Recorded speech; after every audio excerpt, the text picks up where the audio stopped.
Okay, good afternoon and welcome to Stand Up for Jehovah.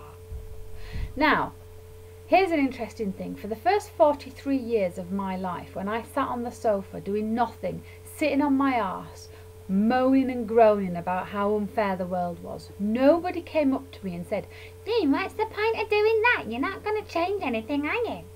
But this year, when I became an activist and started doing things, I had lots of messages from people. Some private messages, some replies on my YouTube videos, and some messages on Facebook on public forums saying, "What's the point of that? You're not going to change anything. You're not going to change the witnesses' policy, are you? Why don't you do it like this?"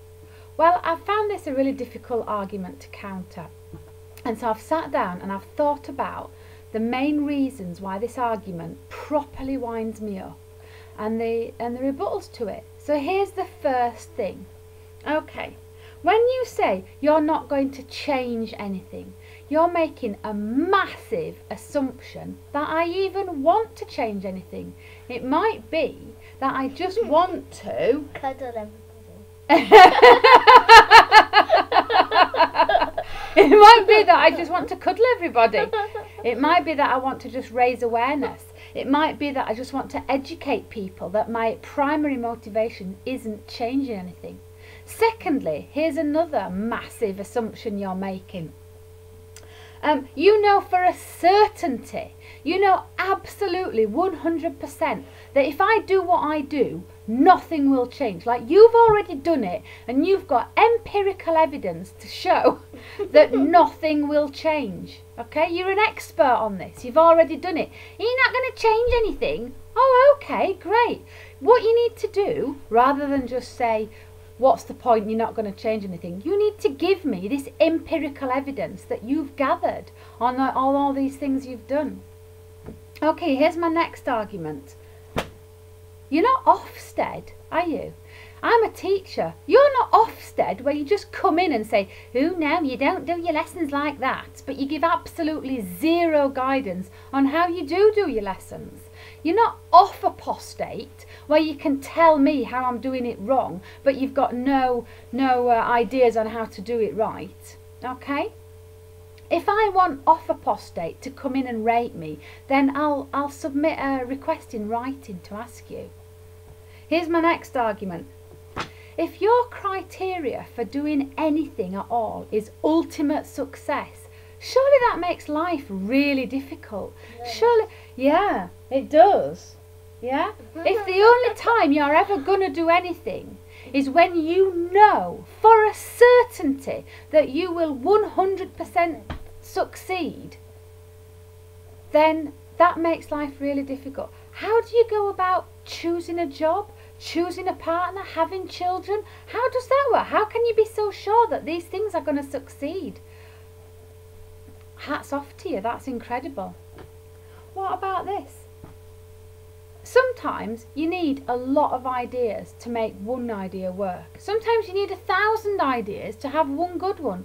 Some people think that I'm full of shit because I have lots of ideas. Oh, I'm going to do this, I'm going to do that, I'm going to do the other. 99 of them are rubbish, but one of those ideas succeeds, or partially succeeds, or is mildly interesting, or at least funny.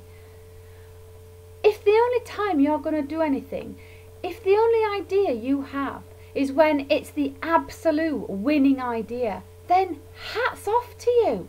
That's fantastic. In fact, perhaps you could invent a hat for us all to wear that would doff itself when you walk by, because that is phenomenal. If the only time you ever have an idea is when it's a winning one, then that's amazing. Well done you. That's stupendous. And what about this? Finally, where would the human race be if there was someone like you sat by every time any person in history had decided to do anything at all, and you were saying, "Oh, there's no point in doing that, you won't change anything"? Where would we be? Where would the human race be? In my experience, the people that sit back and tell you not to do things because you're not going to change anything have done all themselves. They've done absolutely nothing themselves. All they've done is sat back and postulated on what other people are doing. Now, if you think what I'm doing is rubbish, that's absolutely fine. It probably is. But if you've got a better idea, don't tell me to do it. You go and do it. You go and do that better idea. If you've got a better idea, you do it. If you haven't got the balls to go and do the idea, don't tell someone who's got the balls to do things to go and do it. Just shut up. Keep quiet. Because I'm not interested in your ideas that you're not able to do yourself. If you can't do it, neither can I. And so here's the only thing that's not going to change. When you say to me, what's the point of doing that? You're not going to change anything. You're partially right. You're not going to change me. That's not what's not going to change. I'm going to carry on doing my crackpot, tin pot, stupid, harebrained ideas. Because occasionally, just occasionally, every now and again, once in a blue moon, one of those ideas is going to be a stupendous one. And I'll be happy with that. Thank you for listening to another episode of Stand Up for Jehovah.